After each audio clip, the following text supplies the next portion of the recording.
This is Heather Hoke, student loan counselor and financial advisor. I just wanted to go over with you a few of the basics of student loans. As you begin your college career, you may find it necessary to finance some of your educational costs, which is fine because student loans are there for you. But you want to be smart about how you use student loans. So that's what I wanted to talk to you about today.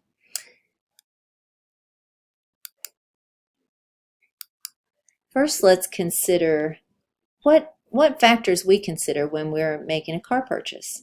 We look at things like reliability, safety, comfort, looks, and of course we consider the cost of the vehicle and if this fits into our family budget. And it's similar when we're looking at colleges.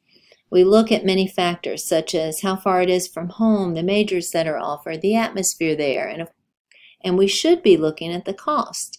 But often the cost is overlooked. If you're accepted at a college that you want to go to, you want to do anything you can to go to that college, no matter the cost. But I just want to challenge that thinking a little bit and to remember that your end goal is to graduate and be financially independent. So considering the cost of the college and how you're going to pay for the college and how much you're going to have to finance should come into your considerations when you're thinking about this and when you're discussing it as a family.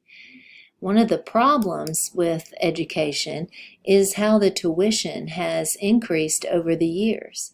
As you can see from this chart, since 1983, tuition has increased 776%. That's almost double what medical care has increased. So it's no wonder that the cost of college and paying for college is such a big deal nowadays. And there's many things that you can do to decrease the cost of college. Like one of the things that many people consider is staying at home for 2 years. This shows the 4-year cost of college. This is going 4 years, but you do the first 2 years at community college.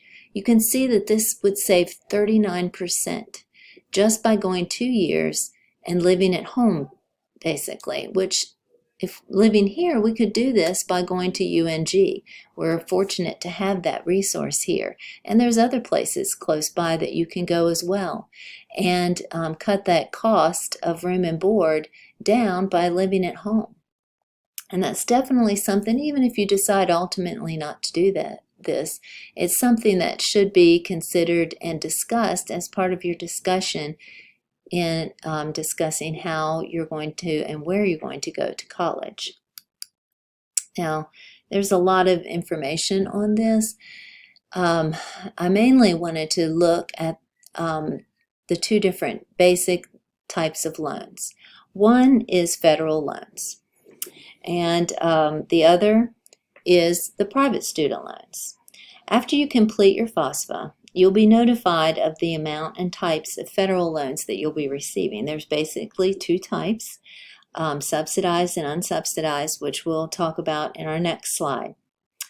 And then also, separate from the FAFSA, you'll begin receiving mail from different companies that are offering private student loans. Companies such as Discover, Sallie Mae, and SoFi. And there's others as well. And just keep in mind that these private loans have a higher interest rate than federal student loans. They also require a cosigner. So if you're a student, probably one of your parents will be asked to cosign these loans in order to receive them. Also keep in mind that while the whole time you're in school, the interest will be accumulating on these loans. And when you enter repayment, they'll take that interest that's accumulated, they'll add it to the principal amount, and that's your new principal amount that you'll be paying interest on. So that basically means when you begin repaying this, your balance will be a lot higher than what you borrowed. So you'll want to keep that in mind if you think about doing private loans. Now, there are two types of federal loans. One is subsidized, and this means that the government pays your interest while you're in school, and if you have other deferments, the government will pay your interest, and you begin paying the interest once you enter repayment. That means the amount you borrow will be the exact amount that you'll begin repaying. So if you borrow $2,000, 4 years later, when you begin repaying, the balance will be $2,000, and then each month interest will accumulate. You'll pay off the interest, then you'll pay toward principal. Unsubsidized loans will have the same interest rate as your subsidized loans, but the interest is not subsidized by the government. So it is accumulating during your school enrollment, and if you have other deferments, it will also accumulate during that time.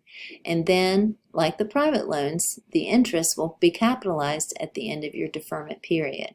So this is just something to keep in mind as you're borrowing. So when you get your FAFSA back, it'll tell you the amount of subsidized that you're qualified for and the amount of unsubsidized. And you can accept or deny either of those. Obviously, the subsidized loan is your better deal because the government is paying your interest along the way. So that's a benefit that you just can't beat.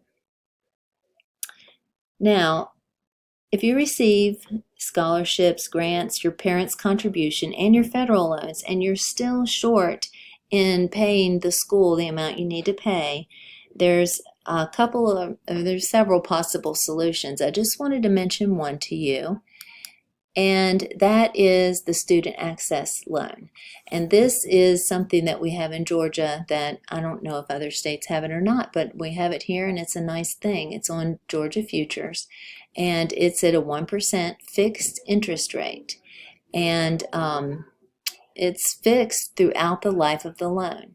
So if you do come up short, this would be one of your first things that you want to turn to is the student access loan, because it's a great deal compared to private loans. But often people go straight to the private loans because you're getting things in the mail from them and they don't even try this. So I just wanted to mention this to everyone, that to check into this if you are coming up short after you get your federal loans. And also, another thing you want to do if you are coming up short is to call or visit the financial aid office at your college, because they also often have access to scholarships, last-minute scholarships, other things that you can do besides getting a private loan. So one more thing that I want to mention, and it's a very important thing, and that is credit cards.